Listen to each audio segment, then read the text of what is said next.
Hello students, ये पूरा series of lecture चल रहा है the fundamental unit of life cell का, जिसमें हमने कल कवर किया सेल की डेफिनेशन कवर की। सेल इज़ द इस fundamental structural and functional unit of the living organism. हमने उसको डिटेल्ड में देखा और हमने बात किया the main component of the cell, जिसमें 3 मेन कंपोनेंट थे, plasma membrane, nucleus and cytoplasm. और हमने प्लाज्मा मेम्ब्रेन को भी कवर किया, प्लाज्मा मेम्ब्रेन के कंपोजिशन को देखा, उनके फंक्शन को देखा। फंक्शन में जैसे हमने ऑस्मोसिस देखा एंड डिफ्यूज़न देखा। ऑस्मोसिस फिर जो आगे 3 सॉल्यूशन क्लासीफाई किए गए हैं on the basis of their concentration, isotonic, hypertonic, hypotonic.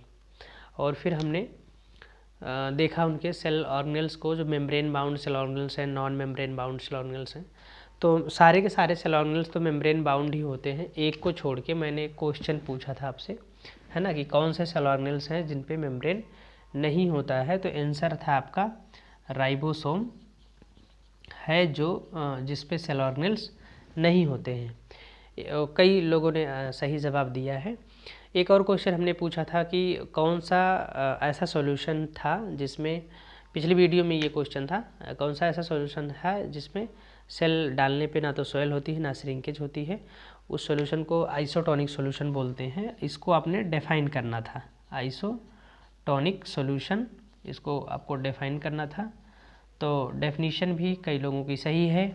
Isotonic solution वो सॉल्यूशन होता है जिसमें वाटर कंसंट्रेशन बाहर साइटोप्लाज्म में जो वाटर कंसंट्रेशन है, सेम वाटर कंसंट्रेशन सेल में भी होता है, उसको आइसोटोनिक सॉल्यूशन कहते हैं, है ना। तो जैसे ये एक सॉल्यूशन है और इसमें हमने सेल रख दिया है, तो ये जितना वाटर कंसंट्रेशन एक्सटर्नल साइड पे है उतना ही वाटर कंसंट्रेशन इसके विद इन द सेल है ना।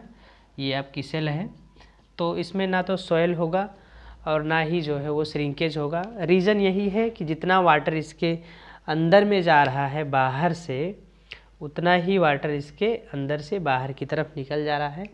इस तरीके से इसमें कोई भी चेंजेस नहीं होंगे। आज हम जो कवर करने वाले हैं वो हमारा है यूनिसेलुलर मल्टीसेलुलर ऑर्गेनिज्म क्या होते हैं, और सेल वॉल देखेंगे और न्यूक्लियस देखेंगे। ये कुछ चीज़ें हम लोग देखने वाले हैं। तो यहाँ मैंने 2 फिगर बना रखा है जिसको आप देख रहे हैं। यूग्लिना है और ये अमीबा है और ये ह्यूमन बीइंग है। आप समझ ही गए होंगे ये दोनों क्या हैं, यूनिसेलुलर हैं, और ये क्या है, ये मल्टीसेलुलर ऑर्गेनिज्म है ना। ये मल्टीसेलुलर ऑर्गेनिज्म है, ये यूनिसेलुलर ऑर्गेनिज्म है। कैसा डिफाइन करोगे? ऐसे ऑर्गेनिज्म जिनकी पूरी की पूरी बॉडी सिर्फ एक सेल से मिलके बन जाती है, उसी को क्या बोलते हैं, यूनिसेलुलर ऑर्गेनिज्म बोलते हैं। और इसी को माइक्रोस्कोपिक भी बोलते हैं, क्योंकि ये ऐसे आंखों से दिख नहीं सकता ना, हमको हमेशा माइक्रोस्कोप से देखना पड़ता है। तो ये हो जाते हैं आपके यूनिसेलुलर ऑर्गेनिज्म।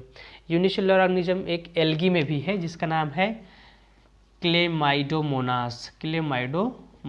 ये एक एल्गी का मेंबर है, और बाकी सारे एल्गी के मेंबर मल्टीसेलुलर होते हैं, बट ये यूनिसेलुलर होता है। फंजाई में भी है, एक यूनिसेलुलर होता है, बाकी सारे के सारे मल्टीसेलुलर होते हैं। वो है ईस्ट, वो क्या है, ईस्ट है ना।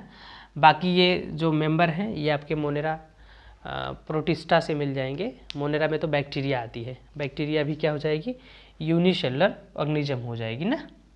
बैक्टीरिया भी आपकी यूनिसेलुलर ऑर्गेनिज्म में ही आएगी, बैक्टीरिया। चलिए ठीक है, देखते हैं इधर। और ये इन सबको छोड़ के जिसकी हमने बात की, जैसे कि फंजाई में एक एग्जांपल है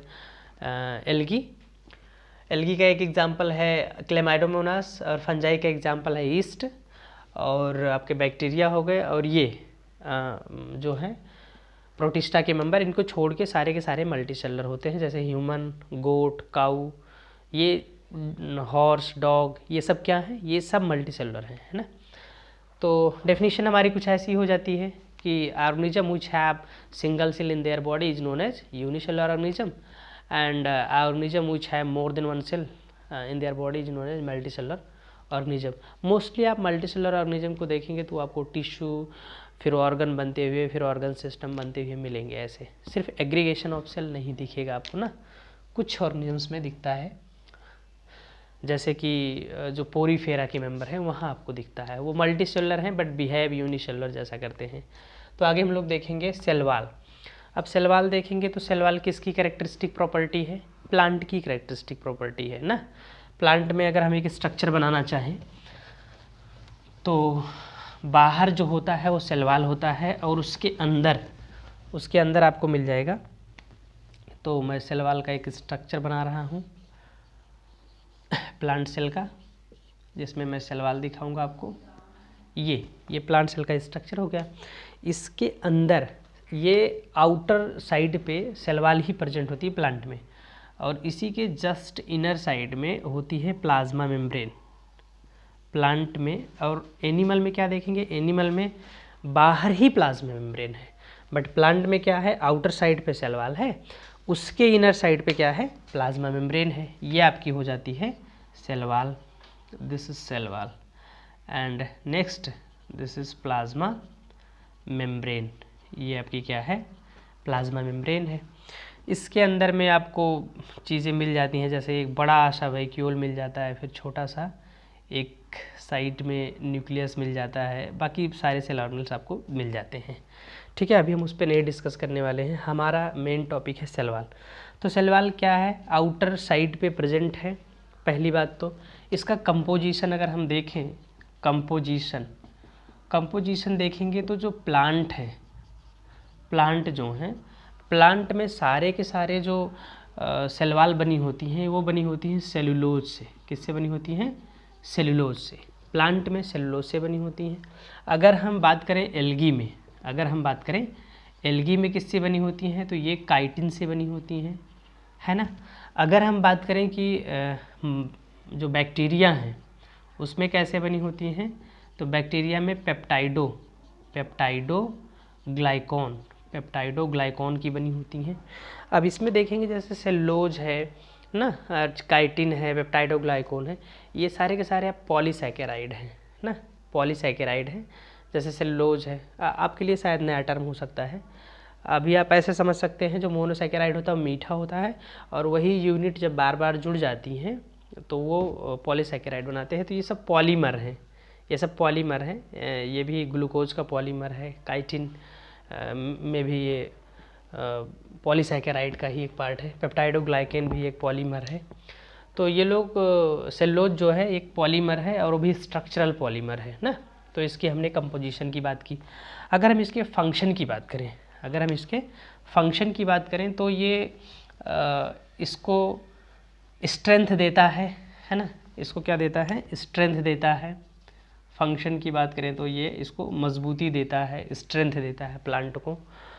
और ये किसी को भी ये परमेबल होता है। एक तो स्ट्रेंथ देता है, दूसरा ये परमिएबल होता है, मतलब किसी को भी रोकता नहीं। जैसे आपने प्लाज्मा मेम्ब्रेन के केस में पढ़ा था, तो सेलेक्टिवली परमेबल होती है। कुछ लोगों को वो जाने देती है सेल के अंदर, कुछ को सेल के अंदर नहीं जाने देती। बट ये क्या है? सबको आने जाने देता, किसी को नहीं रोकता। तो ये परमिएबल होता है, स्ट्रेंथ प्रोवाइड करता है। स्ट्रेंथ को अगर हम समझें तो हम ऐसा समझ सकते हैं, जैसे कि अभी किसी एनिमल को आप देखिए, वो वाटर में पड़ा हो, है ना। किसी एनिमल को देखिए और वो एनिमल की सेल है और वाटर में पड़ी है, तो वो क्या हो जाएगी? उसमें बहुत सारा वाटर इंटर करता रहेगा, है ना। बहुत सारा वाटर इंटर करेगा तो एक टाइम के बाद ये बस्ट हो जाएगी। क्या हो जाएगी? बस्ट हो जाएगी, फट जाएगी। बट प्लांट सेल क्या करती है? प्लांट सेल में आउटर साइड पे क्या प्रेजेंट है? सेल वॉल प्रेजेंट है। आउटर साइड पे क्या प्रेजेंट है? सेल वॉल प्रेजेंट है, और उसके अंदर प्लाज्मा मेम्ब्रेन प्रेजेंट है ना। तो इसमें जब वाटर इंटर करता रहता है, वाटर जा रहा है, वाटर इंटर कर रहा है, तो ये जो बाहर इसका सेल वॉल है, ये इसको प्रोटेक्ट करता है, क्योंकि जितना प्रेशर अंदर से बाहर की तरफ लग रहा है उतना ही प्रेशर वो भी लगा रहा है। आप इसको ऐसे समझ सकते हैं, जैसे ट्यूब में सिर्फ हवा भरोगे तो ट्यूब तो दग ही जाएगी ना। टायर जो है आपके साइकिल का, अगर उसके ऊपर टायर लगा हुआ है तो वो उसको रोक लेगा, कितना भी आप हवा डालते जाइए। मतलब दगा तो सकते हैं अगर हैंड पंप से आप डाल रहे हैं, हाथ वाले पंप से, तो लेकिन बहुत ही ज़्यादा एयर डालने के बाद ही ऐसा हो पाएगा, संभव है। तो ये भी एक लिमिट तक संभाल लेता है।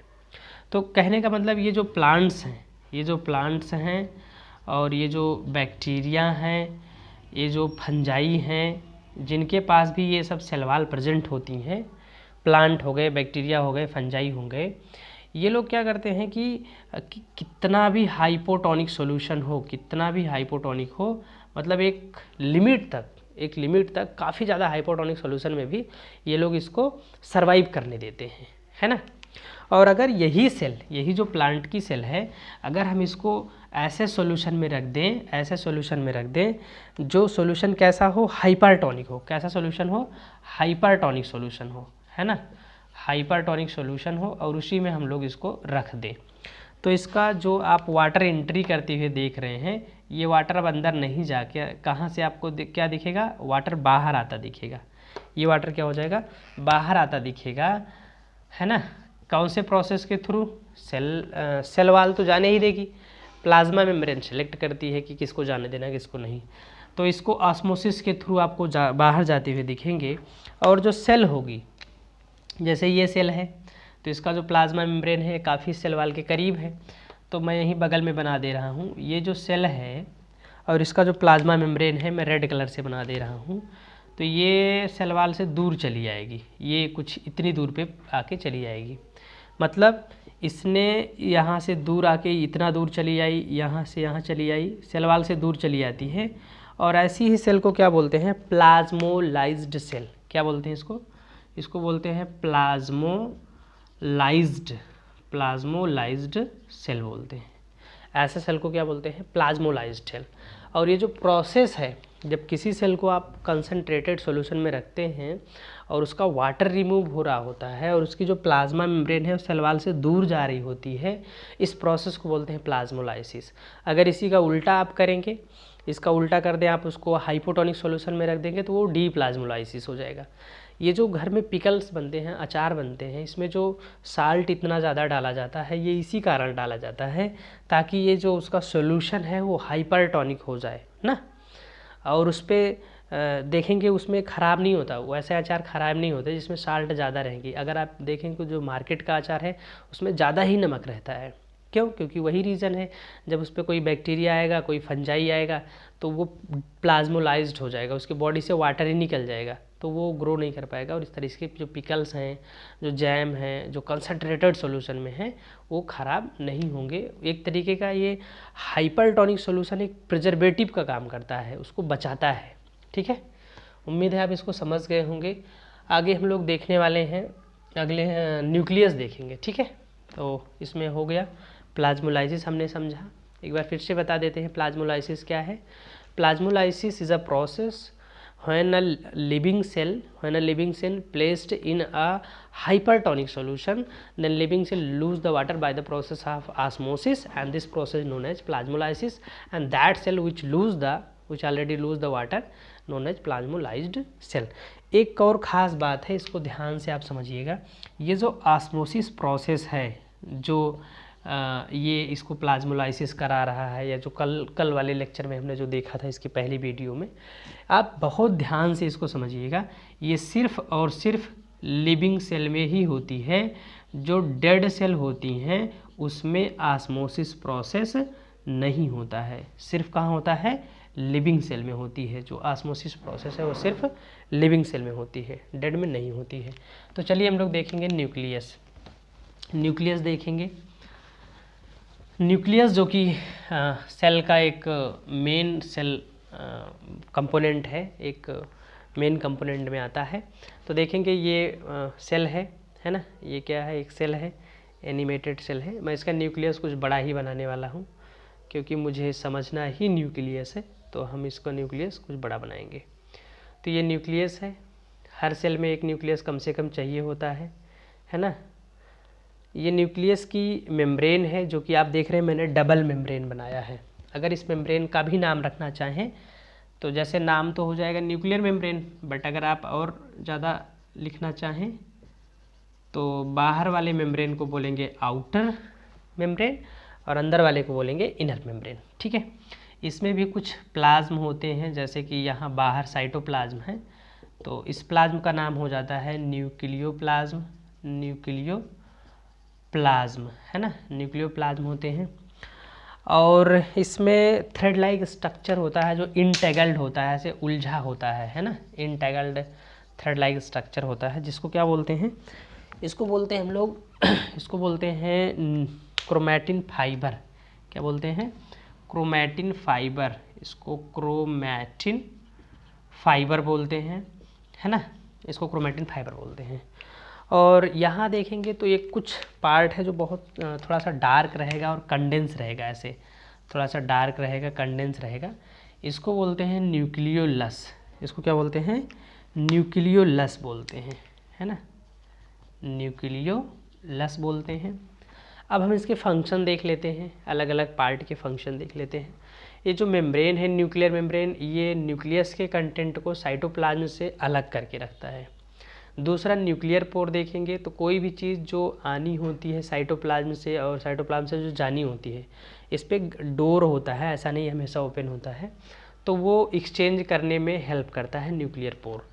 तीसरा देखेंगे, इसमें जो क्रोमैटिन फाइबर हैं, इन्हीं का नाम हो जाता है क्रोमोसोम एक खास कंडीशन पे, और वो कंडीशन ये है कि जब सेल डिवाइड होने को होती है तब ये जो क्रोमैटिन फाइबर आप डिफ्यूज़ दिख रहे हैं वो क्या होते हैं, ऐसे कंडेंस हो जाते हैं, ऐसे कंडेंस हो जाते हैं और कुछ रॉड लाइक स्ट्रक्चर बना लेते हैं। और इन्हीं रॉड लाइक स्ट्रक्चर को ही क्या बोलते हैं? इन्हीं को बोलते हैं क्रोमोसोम, है ना, इन्हीं को क्या बोलते हैं? क्रोमोसोम। आपको पता है इसी क्रोमोसोम पे ही क्या होते हैं? डीएनए होते हैं। क्या होते हैं? डीएनए होते हैं, जिसका फुल फॉर्म होता है D oxy ribo nucleic acid. D oxy ribo nucleic acid नाम होता है डीऑक्सी। डीऑक्सी का मतलब होता है ये, इसमें एक राइबोज शुगर होती है, राइबो जिसको लिखा गया है राइबोज शुगर होती है। इसमें ना डी मतलब डिलीट, ऑक्सी मतलब ऑक्सीजन, इसका एक ऑक्सीजन निकल जाता है, इसीलिए इसको डीऑक्सी बोलते हैं। और जो आरएनए होता है उसको बोलते हैं राइबो न्यूक्लिक एसिड, उसमें डीऑक्सी नहीं लगाते, उसका क्या है ना, उसका ऑक्सीजन नहीं निकला हुआ है। अभी के लिए बस इतना जानिए, काफ़ी है आपके लिए। तो ये deoxy ribo nucleic acid DNA हो गया। और इसी जो डीएनए है, डीएनए का जो डीएनए क्या करता है, ये इन्फॉर्मेशन को एक जनरेशन से दूसरे जनरेशन तक लेके जाता है। जिसके जो पेरेंट्स होते हैं उसकी जो अगली जनरेशन की ऑफस्प्रिंग है उसमें वो जो सिमिलरिटीज आती हैं इसी वजह से आती हैं। और डीएनए जो होता है इसका जो फंक्शनल सेगमेंट है, इसका कौन सा सेगमेंट जो काम करता है, सारे के सारे पार्ट नहीं काम करते, इसका जो फंक्शनल सेगमेंट है, फंक्शनल सेगमेंट, इसी को बोलते हैं जीन। क्या बोलते हैं इसको? इसको बोलते हैं जीन। तो जो इसका फंक्शनल सेगमेंट है उसी को जीन बोलते हैं। और जीन जो होती है वो आपके इनहेरिटेंस की एक यूनिट होती है। ओके, तो हमने देखा सेल न्यूक्लियस, हमने एक ये जो न्यूक्लियस देखा है ये किस सेल का है, आप बताएंगे ये प्रोकैरियोटिक सेल का है कि यूकैरियोटिक? चलिए बताइए। ओके, तो ये हो जाता है यूकैरियोटिक सेल का, ये जो न्यूक्लियस है यूकैरियोटिक सेल का है। तो जिसमें हमने क्या देखा? न्यूक्लियर मेम्ब्रेन देखा, न्यूक्लियोप्लाज्म देखा, ये जो प्लाज्म है इसका नाम न्यूक्लियोप्लाज्म है, क्रोमैटिन फाइबर देखा, न्यूक्लियोलस देखा। न्यूक्लियोलस का फंक्शन ये होता है कि ये राइबोसोम का प्रिपेयर करता है और बनाता है, ये सिंथेसिस करता है। और इस यहाँ से यहाँ ज़्यादा एक्टिविटी होती रहती है, इसलिए ये इलेक्ट्रॉन माइक्रोस्कोप के में जब देखा जाता है तो कुछ पार्ट्स डार्कर दिखते हैं जिनको हमने न्यूक्लियोलस बोला है। ठीक है, और ये क्रोमैटिन फाइबर हैं, यही जब सेल डिवाइड होने को होती है तो चीज़ें कंडेंस हो जाती हैं। जब डिवाइड होने लगती, आप ऐसा समझ सकते हैं जैसे घर में आप रहते हैं तो चीज़ें बिखरी पड़ी रहती हैं, जैसे मान लीजिए कपड़े ही हैं आपके ऐसे टंगे रहते हैं, बट जब कहीं सफ़र पे जाना होता है तब थोड़ी टंगे रहेंगे, तब तो आप उनको पैक करेंगे और अच्छे से पॉलीथीन में किसी बैग में रखेंगे, तो पैक करना होता है ना। तो ऐसे ही जब सेल को एक सेल से दूसरी सेल तक इस जेनेटिक मटेरियल को लेके जाना है तो उसको पैक करना पड़ता है। और पैक करने के लिए फिर क्या करता है, वो ऐसे कुछ पैक करता है ताकि कन्वेंसरी ले जा सके, जिसको क्रोमोसोम बोलते हैं। बाकी कोई डिफरेंस नहीं है ना। क्रोमोसोम जो होता है दो चीज़ों से मिलकर बना होता है, एक तो डीएनए से और दूसरा क्या होता है, दूसरा डीएनए के साथ साथ क्या होती है, प्रोटीन होती है। और कौन सी प्रोटीन होती है? Histone protein. कौन सी प्रोटीन होती है? हिस्टोन प्रोटीन होती है। तो डीएनए और प्रोटीन होते हैं जो इसको पूरा बनाते हैं क्रोमोसोम को। चलिए नेक्स्ट देखेंगे हम लोग prokaryotic cell and eukaryotic cell. अगला topic prokaryotic and eukaryotic cell. Prokaryotic का मतलब ही होता है, प्रो मतलब प्रिमिटिव, प्रो मतलब प्रिमिटिव, प्रो मतलब प्रिमिटिव या डेवलपिंग, है ना, या डेवलपिंग भी होता है प्रिमिटिव। और कैरियन मतलब न्यूक्लियस, कैरियन मतलब न्यूक्लियस, मतलब एक ऐसा न्यूक्लियस जो अभी डेवलप कर रहा है, प्रिमिटिव है, अभी क्या कर रहा है, वो डेवलप कर रहा है, वो प्रोकैरियोटिक सेल है। और यू मतलब डेवलप, जो डेवलप कर चुका है, कैरियन मतलब न्यूक्लियस। तो ऐसी सेल जो डेवलप कर चुकी है वो है यूकैरियोटिक सेल, और ऐसी सेल जो डेवलप कर रही है, अभी भी कर रही है, वो क्या है, प्रोकैरियोटिक सेल। तो अब हम इनमें देखने वाले हैं क्या क्या डिफरेंसेस हैं, प्रोकैरियोटिक और यूकैरियोटिक में हम लोग डिफरेंसेस देखने वाले हैं। तो मैं ऐसे कंपैरिजन व्यू में करूँगा। पहला प्रोकैरियोटिक सेल इधर हो जाएगा, प्रोकैरियोटिक सेल, और इधर क्या हो जाएगा, यूकैरियोटिक सेल, यूकैरियोटिक सेल। चलिए पहला डिफरेंस देखते हैं। इसकी जो साइज होती है 0.5 माइक्रोमीटर से लेके 10 माइक्रोमीटर, कितनी होती है ये, 10 माइक्रोमीटर, 10 माइक्रोमीटर तक होती है। इसकी जो साइज होती है 5 माइक्रोमीटर से लेके 100 माइक्रोमीटर तक होती है। इतना ही नहीं, अगर आप और बड़ी सेल देखना चाहें, सिंगल सेल और बड़ी होती है, जैसे एग जो होता है अंडा, वो सिंगल सेल ही होती है जब तक उसमें डिवीजन शुरू नहीं हो जाता है। तो ऑस्ट्रिच का एग जो है वो एक बहुत बड़ी सेल है, जो कि सेंटीमीटर में ही होगी, है ना, कम से कम इतना बड़ा तो होता ही होगा, तो सेंटीमीटर में होगा, वो माइक्रोमीटर से काफ़ी आगे चला जाएगा। दूसरा देखेंगे, इसमें जो मेन, ये तो डिफरेंस हो गया। अब दूसरा जो डिफरेंस है, मेन डिफरेंस, उसको बहुत ध्यान से सुनिएगा। जो प्रोकैरियोटिक सेल है उनमें न्यूक्लियर मेम्ब्रेन एब्सेंट होती है, न्यूक्लियर मेम्ब्रेन। कई बच्चे क्या गलती करते हैं, वो कहते हैं prokaryotic cell no have nucleus, ये फिर गलत हो जाता है, बार बार मना करते हैं हम लोग। तो क्या एब्सेंट है भाई, न्यूक्लियर मेम्ब्रेन एब्सेंट है। और इसमें क्या है, इसमें जो है वेल डेवलप्ड, है ना, क्या है ये, well developed nuclear membrane present है, well developed nuclear membrane present है ना, न्यूक्लियर मेम्ब्रेन प्रेजेंट है इसमें। तीसरा जो डिफरेंस होता है इसमें, जो जैसे आपने जो देखा endoplasmic reticulum, Golgi body, endoplasmic reticulum, Golgi body, mitochondria, lysosome, ये जो भी आपने देखा, इनको बोलते हैं ना मेम्ब्रेन बाउंड सेल ऑर्गेनेल्स। क्या बोलते हैं, मेम्ब्रेन बाउंड सेल ऑर्गेनेल्स बोलते हैं। ये जो Golgi body, mitochondria, endoplasmic reticulum, lysosome, ये सब फूड वैक्यूल, ये सब क्या हैं, ये सब सेल मेम्ब्रेन से बने हैं, जैसे प्लाज्मा मेम्ब्रेन बनी ना, उसी से ही बने हैं। तो ये मेम्ब्रेन बाउंड सेल ऑर्गेनेल्स हैं। और ये सब क्या होते हैं, इसमें होते हैं एब्सेंट, इसमें क्या होते हैं, एब्सेंट होते हैं। इसमें क्या होते हैं, all membrane bound cell organelles present, all membrane bound cell organelles क्या हैं, प्रेजेंट है, सेल ऑर्गेनेल्स प्रेजेंट हैं, ठीक है, सारे के सारे सेल ऑर्गेनेल्स में क्या है, प्रेजेंट है। अब नेक्स्ट डिफरेंस देखेंगे, इसमें अगर आप देखेंगे तो अच्छा, एक सेल ऑर्गेनेल्स तो फिर इसमें प्रेजेंट है ना, जिसमें मेम्ब्रेन नहीं होता, हाँ बताना कौन सा था, राइबोसोम। क्या है, राइबोसोम प्रेजेंट होता है, ध्यान रखना, क्योंकि उसमें मेम्ब्रेन तो होता ही नहीं। और वो भी कौन सा राइबोसोम, 70S। और इसमें जो राइबोसोम होता है वो कौन सा होता है, 80S, है ना, इसमें 80S राइबोसोम होता है, और इसमें कौन सा राइबोसोम होता है, 70S। एक चीज़ और ध्यान रखना, इसको बोलते हैं साइटोप्लाज्मिक राइबोसोम, ठीक है, तो ये साइटोप्लाज्म में होता है। इसमें भी 70S राइबोसोम होता है, बट वो माइटोकॉन्ड्रिया में होता है। तो नेक्स्ट देखेंगे हम लोग, नेक्स्ट क्या है, इसमें है सिंगल क्रोमोसोम। इसमें जो क्रोमोसोम होता है वो कैसा होता है, सिंगल क्रोमोसोम।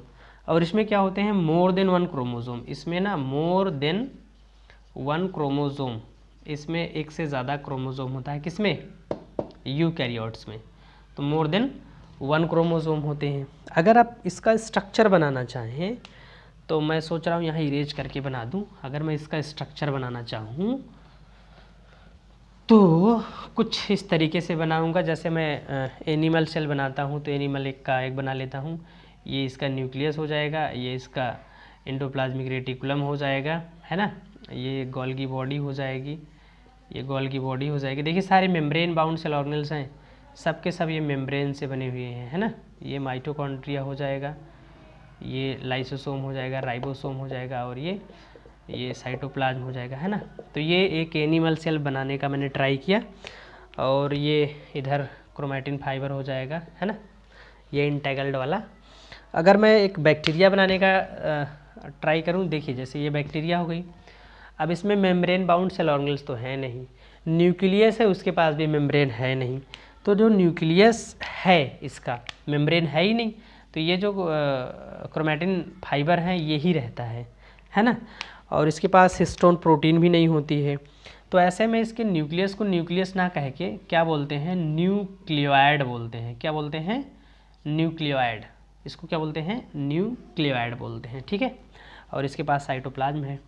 एक और इसके पास एक चीज़ है जो बहुत ही इसकी कैरेक्टरिस्टिक प्रॉपर्टी है। वो क्या है?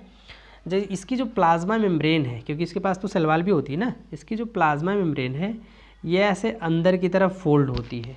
कभी इस तरीके से फोल्ड होती है, कभी इस तरीके से फोल्ड होती है ना। कभी ये मल्टी फोल्डेड में होती है, ऐसे ऐसे ऐसे और ऐसे ऐसे ऐसे ऐसे मल्टी फोल्डेड होती है। तो मेम्ब्रेन ये अंदर की साइड फोल्ड होती है, जिसको क्या बोलते हैं? जिसको बोलते हैं मीजोसोम। क्या बोलते हैं? मीजोसोम बोलते हैं। इसकी कैरेक्टरिस्टिक प्रॉपर्टी है। और इसके बाहर सेल वॉल भी पाई जाती है। तो मैं एक अलग कलर से बना देता हूँ।